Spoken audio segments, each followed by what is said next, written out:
What was that breakthrough moment in your lives, like that aha moment that really got you to experience, yourselves and live a more wholeful, happy life? For me, there were actually two. They were about 4 or 5 days apart from each other. The first was when I came here to the banks of Ganga, now 20 and a half years ago. I was 25 in the midst of a PhD in psychology. I was not spiritual. I was definitely not religious, and I was not one of those people even who say, well, I'm not religious, but I'm spiritual. In retrospect, of course, now that my understanding of spirituality has grown, I can, of course, look back and say, oh yeah, here were the pieces. But at the time, I would not have even self-identified as a spiritual seeker at all. I came to India just on a travel break in the midst of a PhD program, and I was a scientist and doing pediatric neuropsychology. I had graduated from Stanford undergrad and was then getting a PhD, and I was really very focused, and here's what the equation that the world gives us you need for happiness. You need to have a good degree from a good university, then you need to get a good job, and you need to have a nice house in the right area of town, and a picket fence that's just about the right height, and you need to look the right way, and all of these pieces. And for me at the time, I had really put the pieces together, and so we were what I now refer to as happy by default, where we had the pieces, but what we didn't have was actually a real experience of what joy is. So, came to India traveling. I stand on the banks of Ganga, pretty much just where we do Aarti every night, although I didn't know Aarti, I didn't know Paramarth. We were staying in a hotel. And I had an experience on the banks of Ganga in which it was literally as though a veil that I had had over my eyes for 25 years was just pulled off. And everything that I thought I had understood, everything I thought about who I was, what the universe was just in a split second over. And I literally was knocked to the ground and I burst into tears. They weren't sad tears, of course, but they weren't even happy tears. They were just tears of being in the presence of the truth.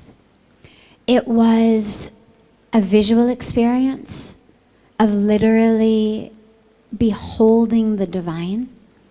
It was a physiological experience of being one with that which I was beholding. And it was more real than anything I had ever experienced, anything I'd ever been taught, anything I'd ever learned, any goal I ever thought I had had. And so in that moment, who I thought I was, what I thought the universe was, it was over. And although I certainly couldn't articulate in any way what I now was experiencing, in fact, I just kept crying and saying, it's so beautiful, it's so beautiful, it's so beautiful. And that was all it was. It was just so beautiful. And so that was really the first experience that just turned my entire perception, because nothing had changed about me, the physical being. I was the same one who had walked down to the banks of Ganga 5 minutes earlier. And yet everything had changed. And so, yeah. And then about 5 days later, I'm going to fast forward through this really quickly, but I had met Puja Swamiji, and I finally was in a situation of having an opportunity to speak to him. And it was a time where he would answer questions, and he turned to me and he said, "Yes?" And suddenly I was in a state of panic because I didn't have a question, but I was a straight A student, like I was a star academic, and here I was on call. I had to come up with something. And my brain immediately started doing this, and so I asked him about fear. It was something that I had struggled with in my life, and I said, "Tell me about fear. Why do we fear?" And he said, "You fear because you don't trust." Okay. And I then gave him my story, the details of which are not relevant. We all have our stories. But to me, my story was a really good one. It was true, of course. It wasn't a fictional story on this physical plane of existence. And it was a story that for 25 years of life had gotten me a lot of, "Oh my God, oh, you poor thing." And it was a story that for me really explained any time I needed a reason to not be stepping up to the plate of my life, to not be able to be in the present, to not be able to embrace who I was. Well, I had this story, and it was a good story. And everyone's response to the story was, "Oh, yeah. Oh, you know." And I got my head in a lot of people's laps with them, doing this. And Swamiji looked at me and he said, "Are you going to take that to the grave?" Now, I was 25. And I said, "Well, God, no, Swamiji, of course not." And he said, "Well, so are you going to let it go a day before you die?" And I said, "Well, no, I mean," he said, "How about a month before you die?" And I was silent. I didn't know how to answer that question. Was he saying I was going to die soon? What was his point? And he looked at me and he said, "You're waiting for someone to come in and draw the line for you. For someone to come in and say, 'Okay, now you can let it go.'" He said, "No one will. That's up to you."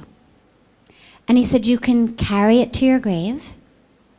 You can let it go a day before you die, a week before you die, a month before you die, or tonight." And he said, "We have this beautiful ceremony called the Arti." And he said, "I'm going to tell them to give you the fire so you can wave the fire." And he said, "And after that, I want you to go and stand in Ganga. And I want you to hold Ganga water in your hands. And I want you to take that whole story, all the pain, every aspect of that story, and I want you to offer it to Ganga." Now, I was a scientist, and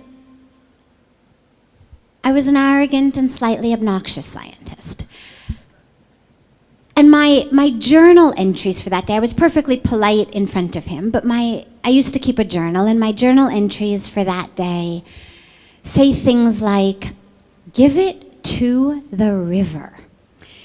He says that I should just give it to the river, as though it were an apple core or a banana peel, rather than my life.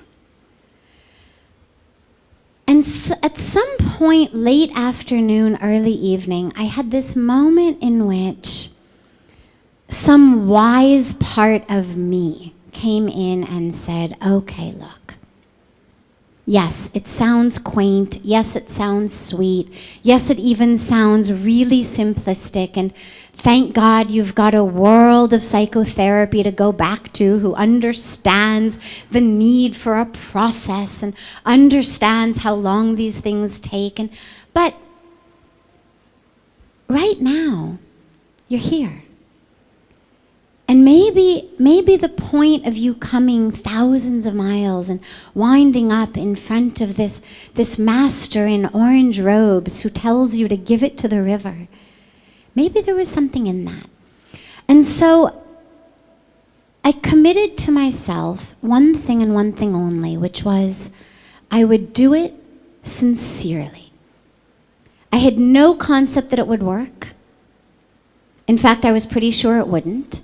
But I made a commitment simply to sincerity, that I would take the message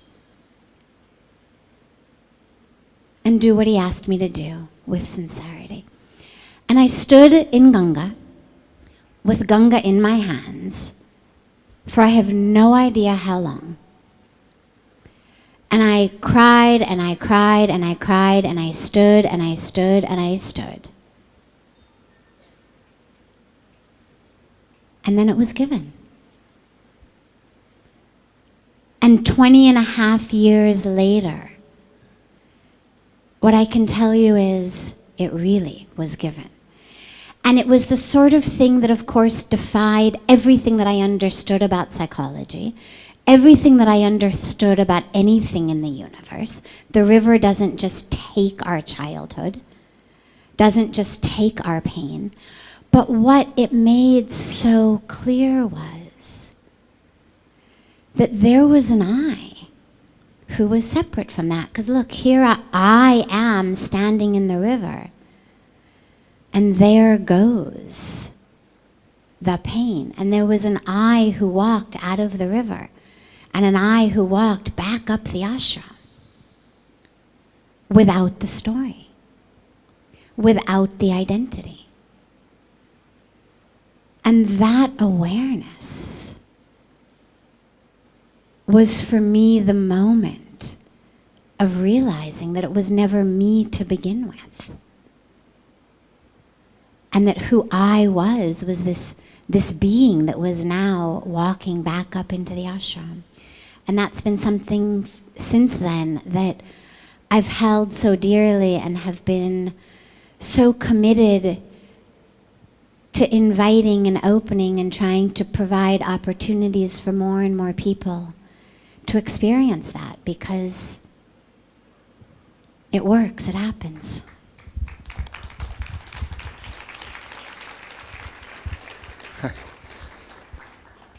In my particular situation, there are very many parallels exactly to what Sadhviji was saying. I was a scientist. And as a scientist, we don't bring spirituality and mind into the story. It's all genes and cells and molecules and all that.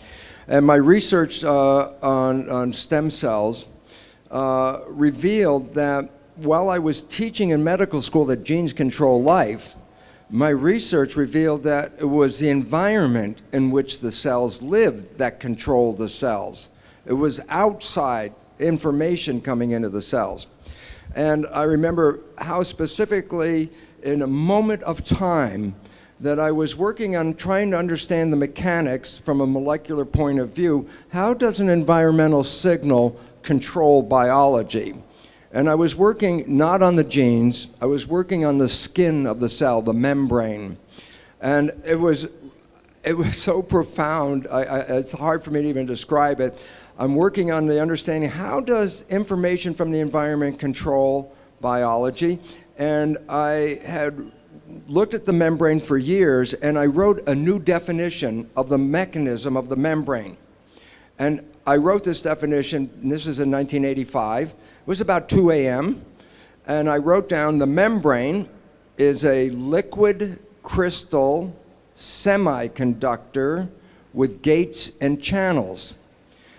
When I wrote that down, there was a pause, and I said, I read something exactly like that.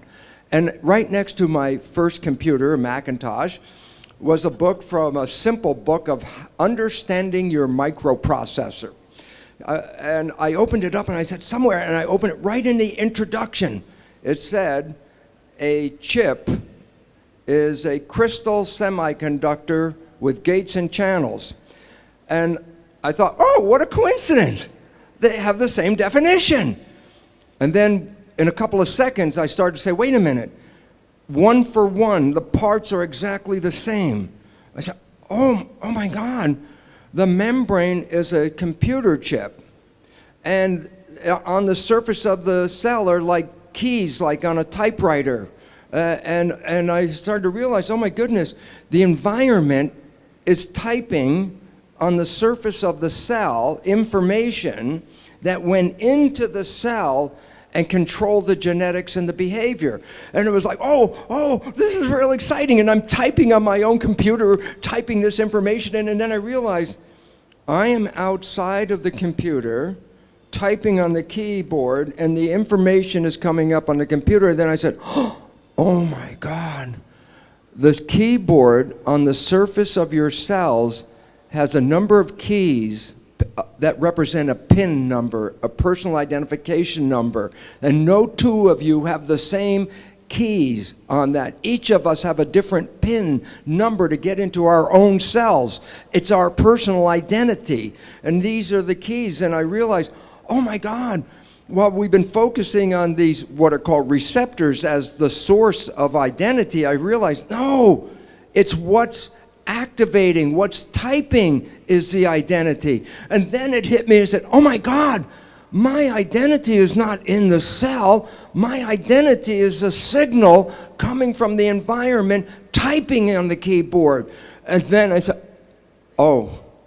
And the first thing that hit me was, I can't die. I'm not even in here. And that instant, the fear, which all of us have in our deepest bottom belief system, is a fear of our mortality. And when that moment of like, I can't die, not as a devotional belief, it had nothing to do with that, it was just a mechanism, I said, oh my God, I can't die. I'll tell you, the same thing happened with Sadhvi as me.